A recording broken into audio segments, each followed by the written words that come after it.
সুখবর একটা আছে, বাংলাদেশে ইসলামী দল যতগুলো আছে প্রকাশ্য শিরিক এবং বেদাত যারা করে এরা বাদ দিয়ে অন্তত আল্লাহ একজন আছে, কেবলাকে কেবলা বলে মানে এইরকম কিছু নিয়ম নীতিতে যারা কাউকে শরিক করে না, কাউকে বিশ্বাস করে না আল্লাহ বাদে, এ মানুষগুলো দেখলাম আজকে সব এক হওয়ার জন্য ঐক্যবদ্ধ হচ্ছে। আসসালামু আলাইকুম প্রিয় দর্শক, সুখবর কি? চমকে গেলেন যে সুখবরটা কিসের? হ্যাঁ, চমকেই যাবেন যে আমাদের প্রিয় মুফতি আমির হামজা হুজুর ঐক্যের ডাক দিলেন। যত ইসলামিক সংগঠন আছে সকলকে নিয়ে একসাথে বসার ডাক দিলেন এবং সকলকে একত্রিত হওয়ার আমন্ত্রণ জানালেন। তারা চলুন তার মুখ থেকে সব কিছু শুনে আসি। তো ভিডিওটি শুরু করার আগে আপনাদের কাছে একটি রিকোয়েস্ট, আপনি যদি এই চ্যানেলের নতুন দর্শক হয়ে থাকেন তাহলে প্রতিনিয়ত নতুন আপডেট পেতে আমাদের চ্যানেলটিকে সাবস্ক্রাইব করে রাখুন এবং ভিডিওটি ভালো লাগলে একটি লাইক করবেন আর আপনার গুরুত্বপূর্ণ মতামত কমেন্ট বক্সে জানিয়ে যাবেন। আর হ্যাঁ, আমির হামজার জন্য আপনারা সকলে দোয়া করবেন। তিনি একটু অসুস্থ আছেন, তার জন্য সকলে প্রাণ খুলে দোয়া করবেন। তো চলুন, let's get started.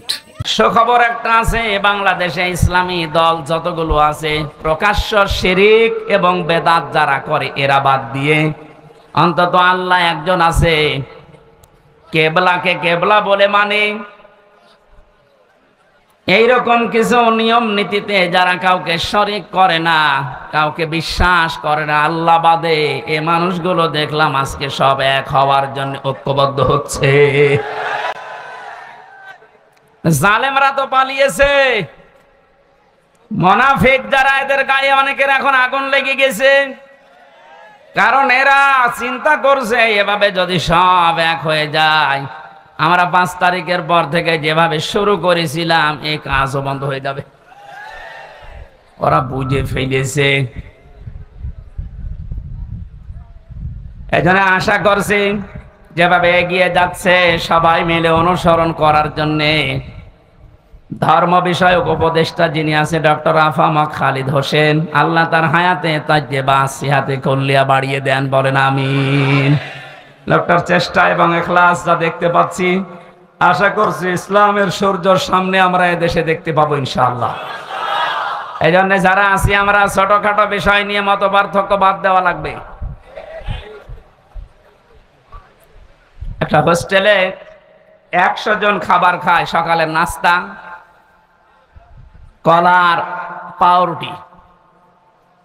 20 John hostel ম্যানেজারকে আহ্বান জানিয়েছে যে স্যার এটা যেন ঠিক থাকে। 80 জন বলছে না, এটা আমরা আর খাবো না, নতুন মেনু আমাদেরকে দেন। কিছু কিছু ছেলেরা বলছে আমাদেরকে খিচুড়ি দেওয়া লাগবে সকালে, কেউ কেউ বলছে আমাদেরকে চিড়া দেওয়া লাগবে, কেউ কেউ বলছে আমাদেরকে রোল দেওয়া লাগবে। আর ওই যে 20 জন ওরা বলছে যা আছে ওইটাই আমরা চাই, কলা পাউরুটি। ম্যানেজার বলছে এভাবে হবে না, ভোট দেওয়া লাগবে, আমি তো একবারে পাল্টিয়ে দিতে পারি না।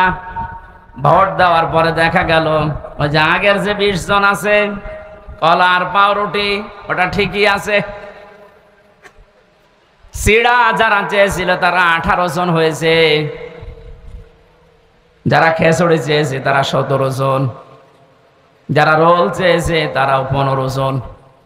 এভাবে ভাগ ভাগ করতে করতে 20 পর্যন্ত আর যায়নি, আগে যা ছিল ওইটাই কায়েম হয়ে আছে। কি বসালাম বলেন তো?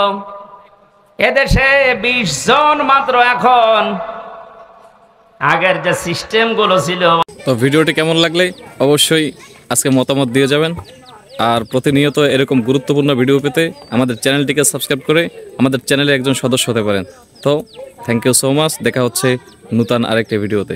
আল্লাহ হাফেজ।